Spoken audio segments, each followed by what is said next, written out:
Welcome to my channel, Dr. Explainer. ये कहानी एक नैन्सी नामी लड़की की है जो मेडिकल की लास्ट ईयर की स्टूडेंट होती है। नैन्सी की मॉम की कैंसर की वजह से डेथ हो जाती है। नैन्सी अपनी मॉम की याद में उस बीच पे आती है जहाँ उसकी मॉम को सर्फिंग करना बहुत पसंद था, लेकिन नैन्सी को वहाँ के खतरे का कोई इल्म नहीं होता। कहानी शुरू होती है जब बीच पे एक बच्चा खेल रहा होता है और उसे वहाँ हेड कैम मिलता है, तो बच्चा उसकी वीडियो ऑन करता है। उस वीडियो में आदमी पे शार्क हमला करती है, तो बच्चा डर के वो हेड कैम लेके भाग जाता है। नैन्सी बीच पे एक आदमी से लिफ्ट लेके आती है। उसकी फ्रेंड का मैसेज आता है कि मैं नहीं आ सकूंगी। आदमी नैन्सी से कहता है यहाँ से रात होने से पहले निकल जाना। नैन्सी कहती है हाँ ठीक। आदमी कहता है जाओगी कैसे? नैन्सी कहती है ऊबर से। नैन्सी आदमी को पैसे देती है पर वो नहीं लेता। वो कहता है मैं यहीं पास में रहता हूँ, मैं आ रहा था तो आपको भी लिफ्ट दे दी। नैन्सी थैंक्स कहती है। वो आदमी चला जाता है। नैन्सी बीच पे सर्फिंग के लिए जाती है तो उसे वहाँ दो लड़के मिलते हैं, तो वो तीनों मिलके सर्फिंग एंजॉय करते हैं।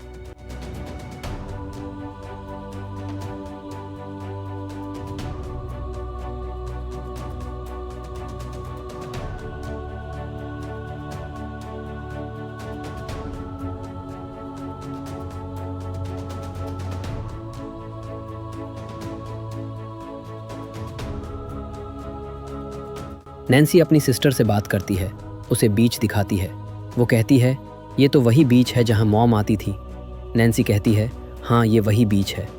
डैड नैन्सी को समझाते हैं कि पढ़ाई ना छोड़ो, तुम्हारा आखिरी साल है।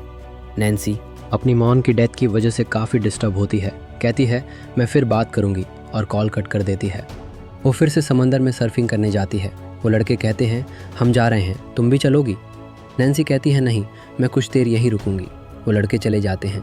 समंदर में काफ़ी डॉल्फिन्स नैन्सी के पास से गुजरती हैं। नैन्सी उन डॉल्फिन्स के पीछे एंजॉय करती है।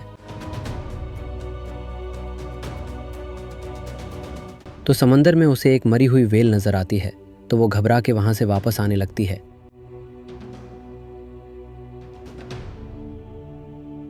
तो एक शार्क उसके सर्फिंग बोर्ड को टक्कर मारती है, जिसकी वजह से नैन्सी समंदर में गिर जाती है और बोर्ड की रस्सी भी टूट जाती है। नैन्सी पानी के ऊपर जाके बोर्ड को पकड़ लेती है। इतने में शार्क उसकी टांग पे काट लेती है। नैन्सी अपनी जान बचाने के लिए उसे मारती है और व्हेल पे चढ़ जाती है।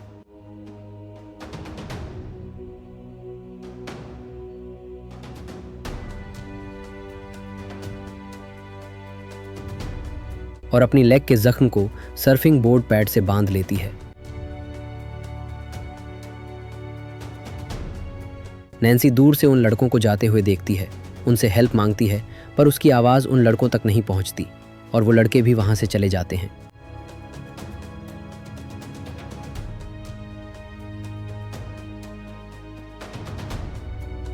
शार्क उस व्हेल के गिर्द ही चक्कर लगा रही होती है। नैन्सी शार्क को देख के कहती है मुझे कहाँ ले जा रही हो? नैन्सी इधर उधर देखती है तो उसे एक वाटर बॉय नज़र आता है। नैन्सी परेशान होकर कहती है ये तो काफ़ी दूर है। इतने में शार्क उस मरी हुई व्हेल पे दोबारा हमला करती है, तो नैन्सी जल्दी से स्विमिंग करती हुई पास की एक छोटी सी चट्टान तक पहुंच जाती है। चट्टान पे चढ़ते वक्त उसके पैर में कांटे चुभ जाते हैं। उसी चट्टान पे एक परिंदा भी जख्मी हालत में बैठा होता है। उसे देख के नैन्सी कहती है सॉरी डॉक्टर, बिजी है, लाइन में लग जाओ। नैन्सी अपनी टांग के जख्म को पिन से जोड़ देती है और अपनी लेग पे जैकेट बांध लेती है।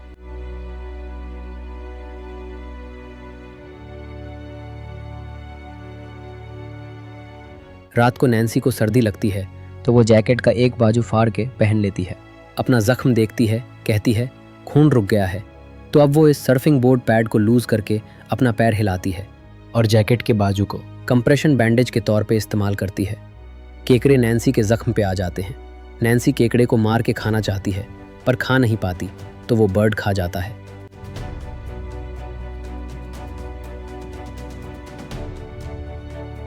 नैन्सी को अपना सर्फिंग बोर्ड नजर आता है। वो उसके लिए फिर से समंदर में उतरती है। शार्क नैन्सी के जख्म से निकलते खून की महक से नैन्सी की तरफ आती है, तो नैन्सी फिर से उसी चट्टान पे आ जाती है। नैन्सी एक आदमी को देखती है। वो आदमी शराबी होता है। उसको कहती है वहाँ मेरा सामान पड़ा है, उसमें मोबाइल है, प्लीज़ हेल्प के लिए किसी को कॉल करो। पर वो आदमी सामान चोरी करके निकल रहा होता है। तो नैन्सी कहती है बस एक कॉल कर दो, फिर बेशक सारा सामान ले जाओ। पर वो नैन्सी की बात नहीं सुनता। उसकी नज़र बोर्ड पे पड़ती है तो वो बोर्ड लेने के लिए समंदर में आता है। नैन्सी कहती है यहाँ ना आओ, यहाँ शार्क है।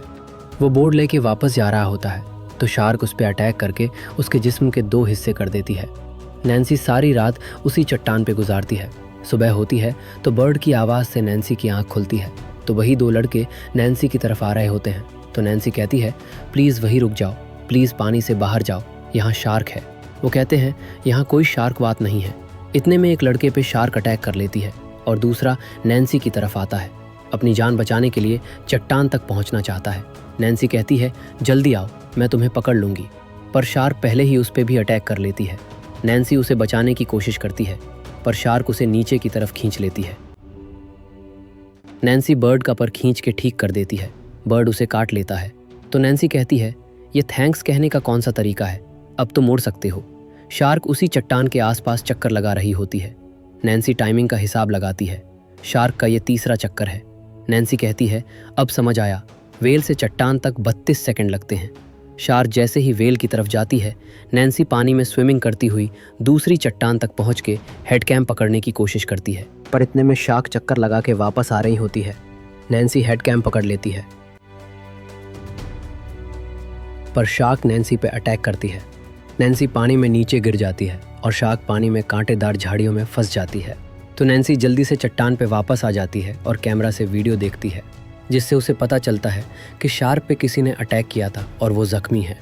नैन्सी वाटर बॉय की तरफ देख के हिसाब लगाती है कि वो 30-40 गज दूर है। तैरने में 1 मिनट लगेगा।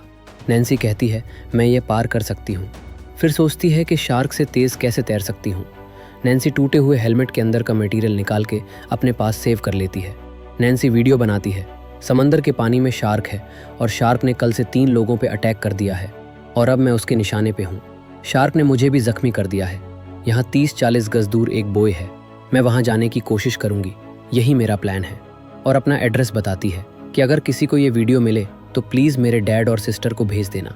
और हेड कैम पानी में छोड़ देती है और बर्ड को बोर्ड पे बिठा के पानी में छोड़ देती है। कहती है तुम अब ठीक हो। पानी का बहाव तेज़ होता है तो काफ़ी ज़्यादा जेलीफिश पानी में आ जाती हैं। नैन्सी कहती है ये शार्क को बिल्कुल पसंद नहीं है, यही एक मौका है। और वो पानी में जल्दी से तैरने लग जाती है। जेलीफिश के दरमियान से गुजरती है तो ये जेलीफिश उस पर अटैक करके नैन्सी को और ज़ख्मी कर देती हैं। शार्क नैन्सी पे अटैक करती है पर जेलीफिश की वजह से नैन्सी बच जाती है पानी में। नैन्सी को एक पत्थर के साथ बंधी चेन नज़र आती है। वो समझ जाती है कि ये बॉय है।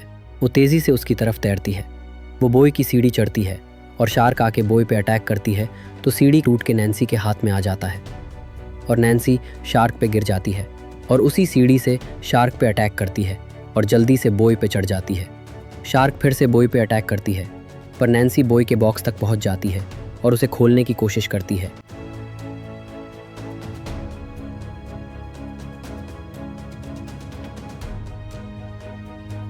हेलमेट के मटेरियल से बॉक्स खोलती है। बॉक्स खोलते वक्त गन की गोलियां पानी में गिर जाती है। नैन्सी एक गोली पानी से पकड़ के चलाती है, अपने यहाँ होने का इशारा देती है पर उसमें भी वो नाकाम हो जाती है। नैन्सी पानी में जाके सारी गोलियां ले आती है। फिर से वो फ्लेयर गन चलाती है लेकिन वो दोबारा नाकाम हो जाती है। समंदर के किनारे बच्चे को हेड कैम मिलता है और वो वीडियो देख के भाग जाता है। शार्क पानी में पत्थर पे अटैक करके चेन को तोड़ देती है। नैन्सी गन से शार्क को शूट करती है। शार्क भी लगातार बॉय पे अटैक करती है।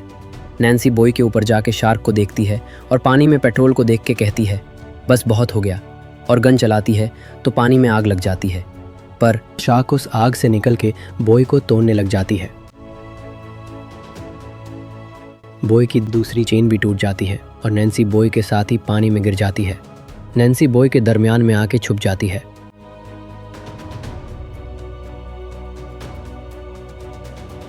पर शार्क लगातार बॉय को तोड़ रही होती है और नैन्सी पे अटैक कर रही होती है। शार्क के मुंह में एक तार फंस जाता है। उसी दौरान नैन्सी की नज़र पानी में गिरे टूटे हुए लोहे पे पड़ती है। नैन्सी चेन को पत्थर से टूटता देखती है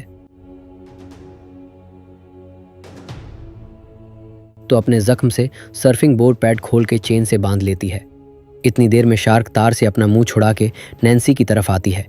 उसी वक्त चेन टूट के नैन्सी को बड़ी तेजी से नीचे पानी में ले जाती है और शार्क नैन्सी के पीछे होती है। जैसे ही शार्क नैन्सी पे अटैक करती है, नैन्सी एकदम से साइड पे हो जाती है। शार्क उस लोहे के जाल की वजह से मर जाती है। इतने में बच्चा अपने डैड को ले आता है। ये वही आदमी होता है जिसने नैन्सी को लिफ्ट दी थी।